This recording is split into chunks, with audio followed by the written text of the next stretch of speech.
很多花友家里的植物之所以越养越丑，哪怕肥水给的再足，也依然是一根独干通天，稀稀拉拉几片叶子挂在上面，风一吹就倒。根本原因其实就在于你太仁慈了，你手里的那把剪刀始终没狠下心用出去，导致植物把所有的营养都输送到了最顶端，拼命往高处长，底下的侧芽却因为饿死而休眠。今天我们就把这层窗户纸捅破，告诉你为什么养花必须要做这个看似残忍实则救命的动作，也就是俗称的剃头。只有当你拿着剪刀，咔嚓一下把最顶端的那个头剪掉，这个顶端优势就被你强行破坏了，那个霸道的哥哥不见了，原本只往上输送的营养通道就被切断了。这时候植物会感到恐慌，它会觉得头顶的路不通了，为了生存，它必须寻找新的出路。于是那些原本积压在体内的营养就会被迫回流，分发给下部的那些侧芽。这时候你会发现，原本沉睡在叶片根部和茎干连接处的那些小芽点，会在短短几天内迅速膨大，然后从一个切口下面同时冒出2个甚至3个4的新芽。这就是我们要的一生二，二生三，三生万物。通过这样一次又一次的修剪，一根枝条变成了2根，2根变成4根，植物的冠幅自然就撑开了，叶片也就密集了。这就是爆盆的根本逻辑。不懂这个，你买再贵的肥料，换再好的土，也养不出那种花市里卖的圆滚滚的效果。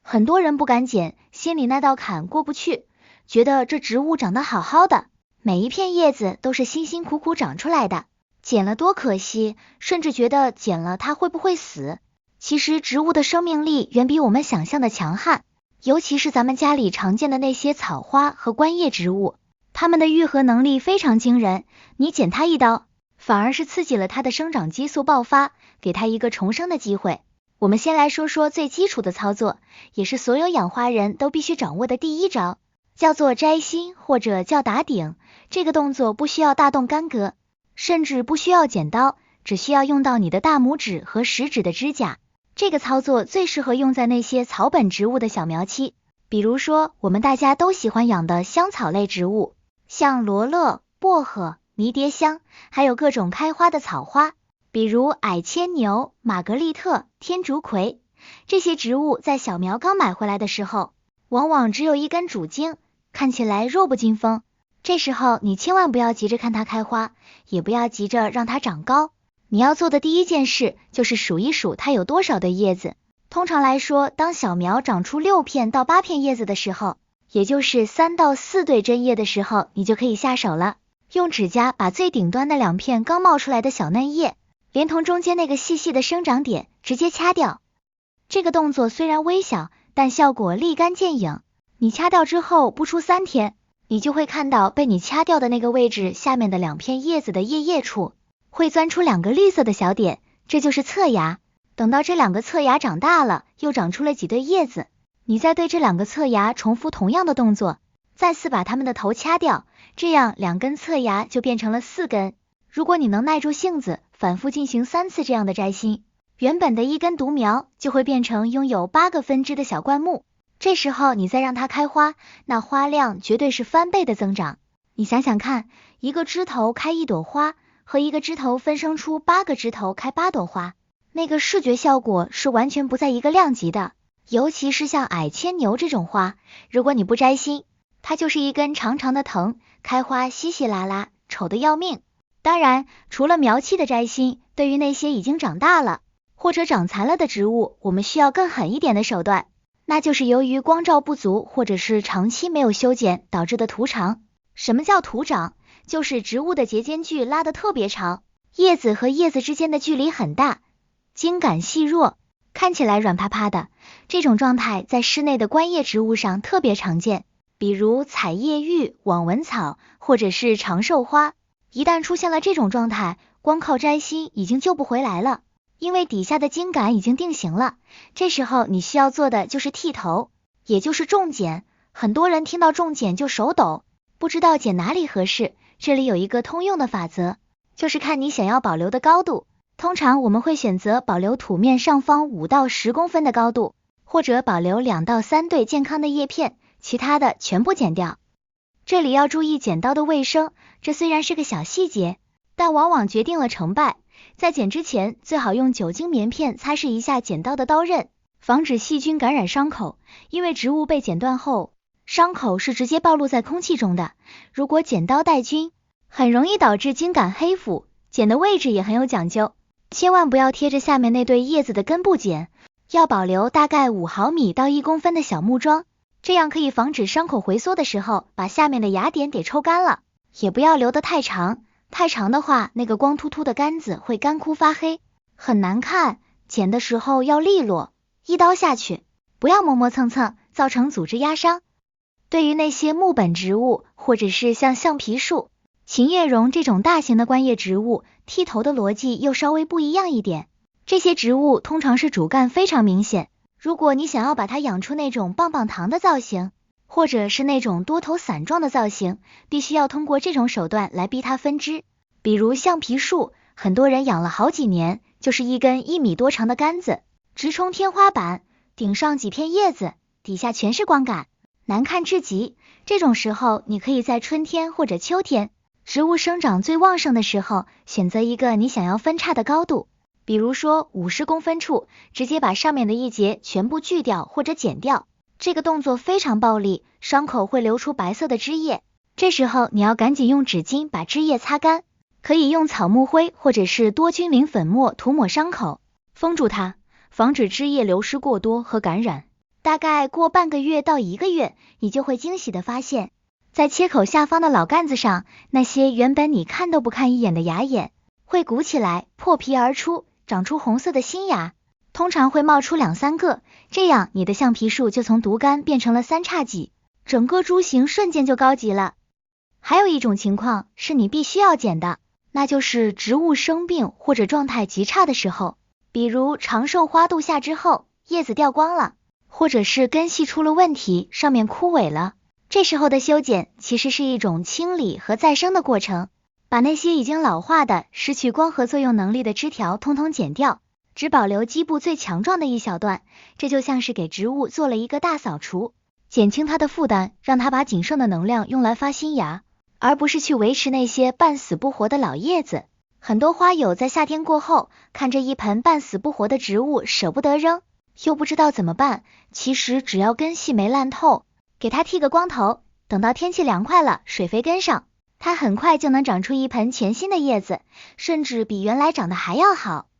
修剪并不是拿着剪刀乱剪一通，时机非常重要，就像人理发要挑时间一样，植物修剪最好的时间是在它的生长旺季，绝大多数植物是在春天和秋天，这2个季节温度适宜，植物体内的树叶流动快，新陈代谢旺盛，剪完之后伤口愈合快，新芽冒的也快。如果你在冬天最冷的时候，或者是夏天最热的时候去给它剃头，那简直就是催命符。冬天植物在休眠，你剪了它，伤口愈合不了，冷风一吹就冻伤了，甚至整株冻死。夏天高温高湿，剪了之后伤口容易感染细菌，黑腐烂茎的概率非常大，所以管住手，看准日历再动剪刀。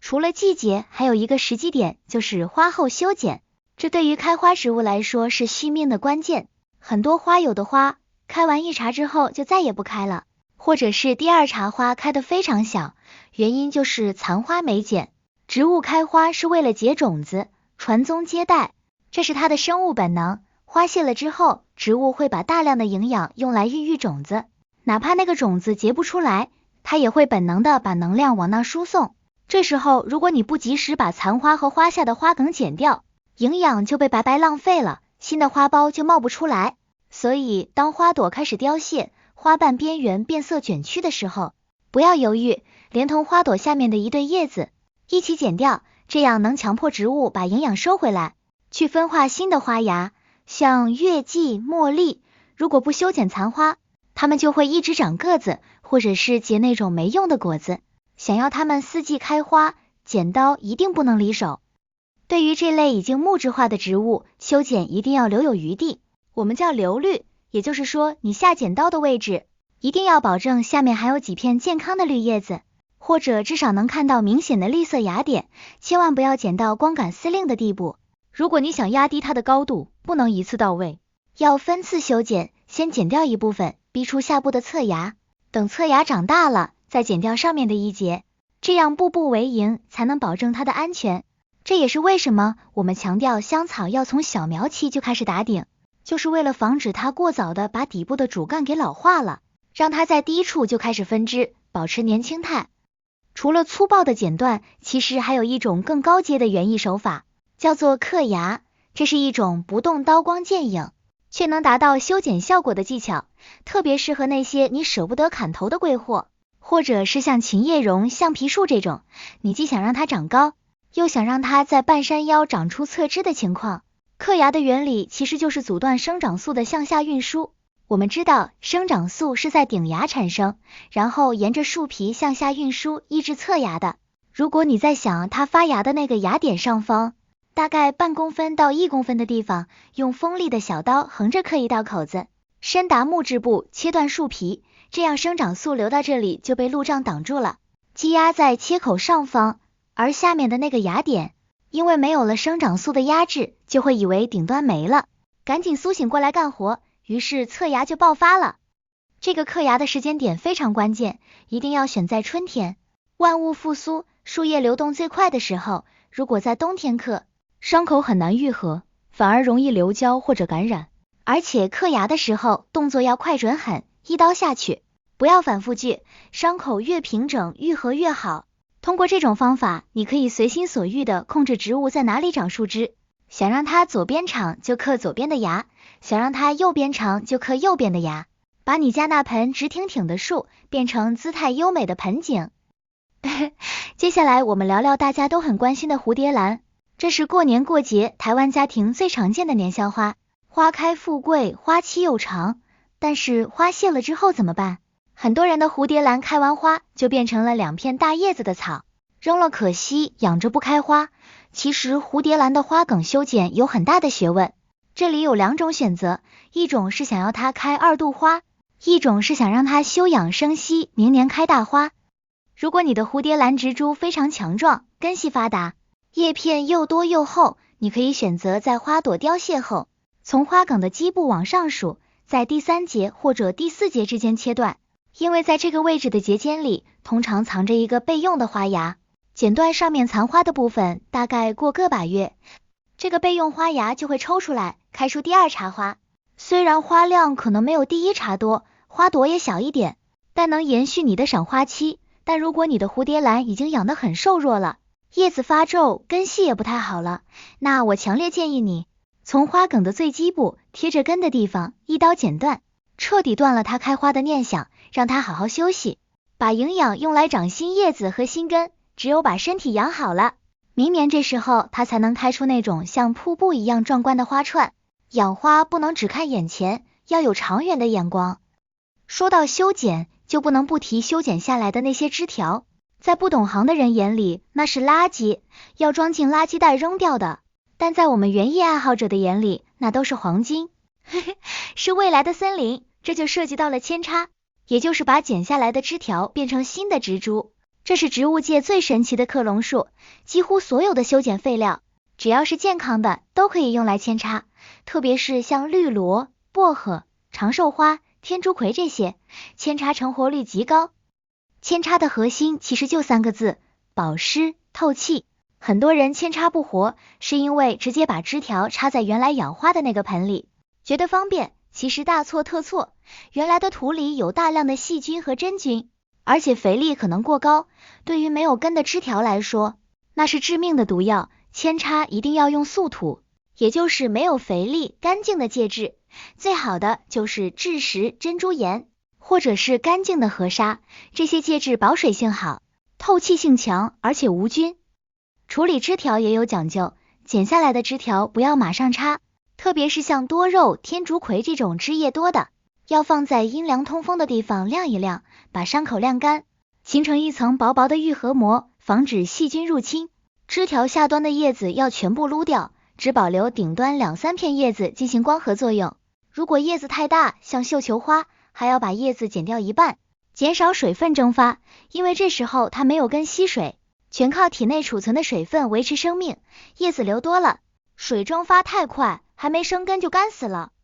插好之后放在一个散射光的地方，千万不能暴晒，然后给它制造一个小温室环境。最简单的就是套个透明的塑料袋，或者用一次性的透明塑胶杯扣在上面，这样可以保持极高的空气湿度，让叶片不至于萎蔫。通常半个月到20天，你就会发现杯壁上长出了白白嫩嫩的根系。那时候恭喜你，你又多了一盆花。这种成就感比买花要强烈得多，因为这是你亲手创造的生命。再来说说工具，俗话说工欲善其事，必先利其器。修剪植物，千万别用你家里剪纸或者剪布的剪刀，更别用厨房剪骨头的剪刀，要专门买一把园艺修枝剪。这不光是为了仪式感，更是为了植物的健康。普通的剪刀是靠2个刀片挤压切断物体的，对于植物柔嫩的导管和筛管来说，这是一种挤压伤，会导致切口附近的组织坏死，容易黑干。而园艺剪刀通常是旁路式的，像断头台一样，一刀下去，切口平滑如镜，不会压伤组织，细胞能快速愈合。而且每次用完之后，记得擦干净树枝，涂点油保养。一把好的剪刀能陪你走过10年的园艺生涯。除了剪刀，对于一些大的木本植物，你可能还需要一把手锯；对于一些细小的草花，你需要一把尖头剪。不同的战场用不同的武器，修剪的时候，心情要放松，不要像做手术一样紧张。植物是有灵性的，它能感受到你的情绪。如果你是带着爱意去修剪，哪怕技术稍微差一点，它也能长好。如果你是带着暴躁和厌烦去剪，它可能真的就死给你看。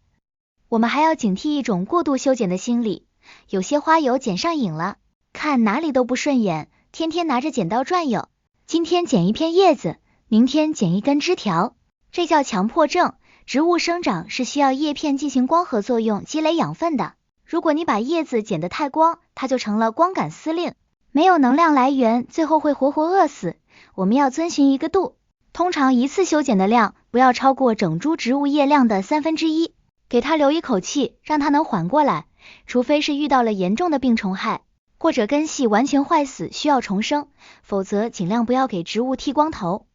在台湾这种高温高湿的环境下，修剪后的伤口处理也格外重要，特别是在雨季，空气中充满了霉菌孢子，刚剪完的伤口就是细菌的温床。如果伤口比较大，比如超过了1公分的直径，一定要进行封口处理，可以用专业的愈合剂，也可以用家里的蜡烛滴一滴蜡封住，或者是涂抹药膏、硫磺粉，甚至是草木灰，目的就是隔绝空气和水，防止感染。对于那些细小的伤口，虽然不用封口，但也要保证通风。修剪后的植物千万不能挤在一起，要拉开距离，让风能从枝叶间穿过，带走多余的湿气。其实养花养到最后，你会发现修剪是一场人与自然的对话。植物不会说话，但它会用形态告诉你它的需求。它长得太高太细，是在告诉你光照不够，它需要被修剪来矮化。它只长叶子不开花，是在告诉你它太安逸了，需要你给它一点危机感。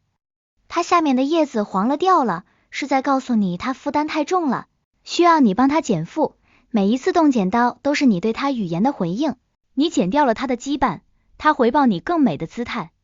不要害怕那个舍不得的心态，每一个新手都是从舍不得开始的。看着辛辛苦苦长出来的枝条被剪断，心里确实会疼，但当你经历过一次剪一刀爆一盆的惊喜后，你就会明白，舍得舍得，有舍才有得，这是植物教给我们的生活哲学。我们的人生不也是这样吗？有时候我们需要剪掉那些无用的社交，剪掉那些消耗我们精力的坏习惯，剪掉那些负面的情绪，才能让我们生命的主干长得更加粗壮，开出更绚烂的花朵。